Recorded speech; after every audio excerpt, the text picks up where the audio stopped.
To reconstruct this security breach, we must look at the primary target, the executive asset. His disciplined morning protocol was his most effective camouflage, allowing him to prepare for a high-stakes mission in a sunlit room without raising a single red flag. His psychological profile suggests a profound distrust of digital networks. He relies exclusively on physical intelligence reports, ensuring his most sensitive data never touches a server that could be hacked or tracked. This map traces his entry into the city's high-tech subway network. He didn't avoid the cameras. He simply operated in the spaces they weren't designed to watch. By utilizing a blind spot trajectory, he moved through the dense crowd without crossing a sensor's sightline. He carried the mission's primary payload, a silver briefcase, through one of the most monitored hubs in the world without a single facial recognition match.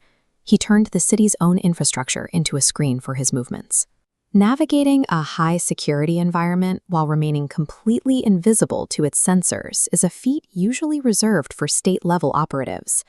The asset's next move was the infiltration of a major corporate command center, a facility that serves as a central node for global logistics. He took command of the executive infrastructure immediately. By patching into the multi-screen conference system, he bypassed the building's standard security protocols, effectively locking the human staff out of their own network. Once he had the bridge, he had the keys. He utilized that administrative access to authorize a series of high-value wire transfers through dormant shell companies, moving the capital required for the next phase of the operation before the board even realized the meeting had started. This takeover provided more than just a hiding spot. It secured the massive funding and logistical reach necessary to transition from a digital infiltration to a physical weapons assembly. With funding secured, the mission shifted to active espionage. The asset moved from the boardroom to a high-security data center. He worked directly at the hardware level, meticulously tapping into complex server arrays to hijack localized processing power. This stolen computing power was immediately redirected to establish a private, encrypted communication network, shielding his subsequent coordination from global signals intelligence. At sunset, he pivoted to his final planning stage on a secluded executive roof garden. Here, he received a final briefing from a drone operative. The drone provided data on specific gaps in global supply chain monitoring, weak points that would allow him to move hardware without being flagged by international customs. By synchronizing this logistics data with his stolen processing power, he managed to secure black market components while remaining entirely invisible to arms monitoring treaties. To accelerate the timeline, the asset split the operation into two parallel manufacturing tracks, effectively doubling the speed of production. Track A involved the covert synthesis of a volatile, glowing green payload. The data shows that the chemical yields were pushed into a critical red zone, reaching a level of energy density far beyond conventional fuels. He personally oversaw the most dangerous stages of the synthesis.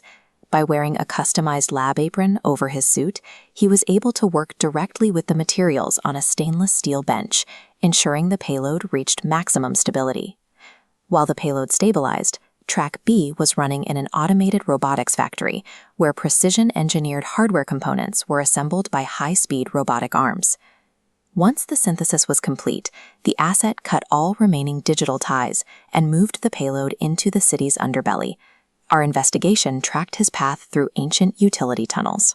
There, he was seen inspecting glowing glyphs on the stone walls, anomalous markers that suggest the power source for this weapon isn't purely conventional. Combining precision automated hardware with this volatile chemistry and anomalous energy source creates a weapon that defies traditional ballistics. It is a leap in engineering that renders current interception protocols obsolete.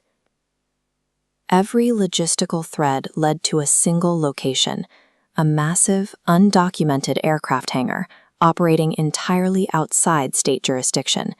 This was the final integration. The asset stood by as the chemical payload was loaded into a colossal, sleek black spaceplane, a vehicle capable of reaching orbit without ever appearing on a standard radar sweep. The sheer size and thermal shielding of the vehicle suggest it is built for untrackable orbital deployment, giving whoever controls it the ability to strike any target on Earth from above the atmosphere. The successful construction of this weapon in an undocumented facility proves that our current monitoring networks have a blind spot large enough to hide a spacefaring arsenal. The asset's final confirmed movement was to an offshore research platform. Radar captured an unidentified aerial vector closing in through a dark ocean grid. Despite gale force winds, the vector docked with the platform with extreme precision. It was identified as an elite helicopter-borne commando team. In this high-angle shot, we see the handover.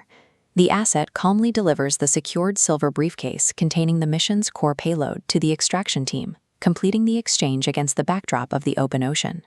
Within minutes of the handover, the asset vanished. He left no forensic trail, no digital signature, and no actionable evidence of his current location. The spaceplane is in orbit, the payload has been delivered, and the asset is back in the field. Our sensors are now searching for a threat they weren't built to detect, launched by an operative we didn't know existed until the mission was already over.